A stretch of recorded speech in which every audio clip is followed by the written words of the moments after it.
everyone, and welcome to Chapter 2 Club, Smart Woman's Guide to Breakups and Everything After. Today, I'm here with certified divorce coach, Alicia Robertson, and we're going to be talking about tips on reframing the divorce story and narrative. Hi, Alicia. How you doing, Melanie? I'm great. How are you? I'm so good today. The sun is shining, so that always helps. Awesome. Well, let's jump right in and let's talk about reframing the divorce story and narrative and tips on that topic. Yeah, I'd love to. When I was up against divorce, when I first went through this, quickly I found myself in guilt and shame and, really feeling like a victim and a martyr. And I started to look around. It seemed like those were the stories and narratives that were available to me through my modeling and upbringing. I was the first person to be divorced in my whole entire family. You stick it through thick and thin. And even in community and socially and in our society, it's like, I don't know, why do the guys get to always have the fun? For it seemed to me all of a sudden that as women, we had the jealous, scorned woman, the drama queen, the victim, these kinds of things. Where the guys, it was like, oh, midlife crisis, new hot younger girlfriend on their arm. And, and everybody is waiting for that to be the story that you share with them. Oh no, what went wrong?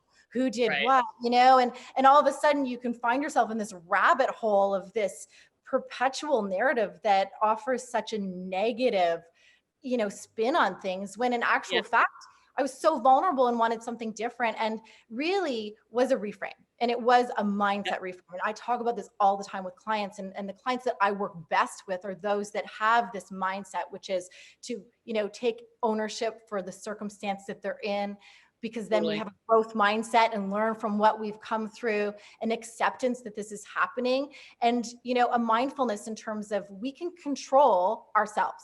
That's it. Yeah. We can't control anything else. So if we can control how we perceive, how we think, how we act, what we say, and then, for me, it was a criteria. It had to be positive. So I wasn't always happy. In fact, many times I was very low and very vulnerable and felt so isolated, but I had a rule that I would engage in a positive manner. And so I would only speak to people that had meaningful, positive experience to share with me so that I could aspire to those things through my divorce, right? And so this really is the reframe. I feel like it is so critical that if we have a mindset to honor the legacy that we went through. I mean, when businesses close their doors after a beautiful legacy, it's not a bad thing. It's just, a transition into 2.0. And so, and it was sort of all of a sudden like, oh, wait, we created children, we did business together, we built a home together, we brought family and friends and community together. This is an opportunity to, create the next new chapter, but it involved me shifting my mindset.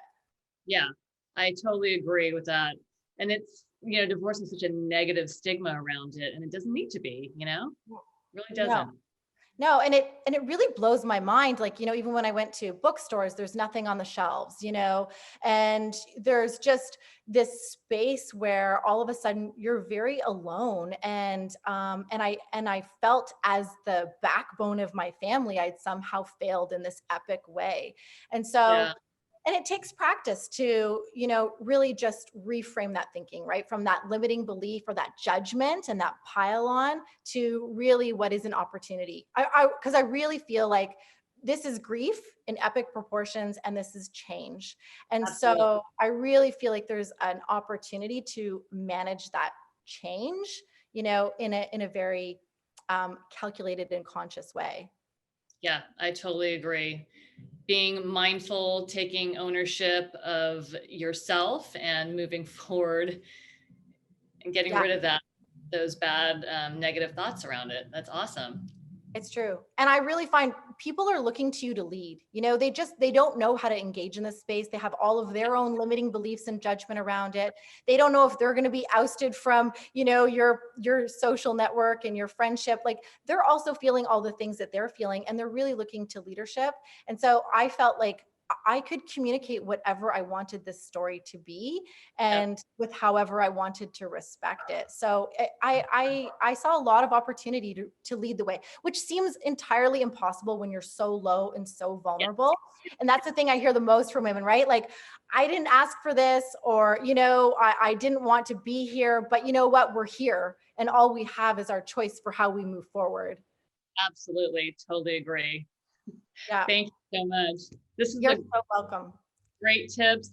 I hope our audience out there has found some use from this, and you can find more resources on our website at chapter2club.com. Thank you so much, Alicia, and we'll see you next time.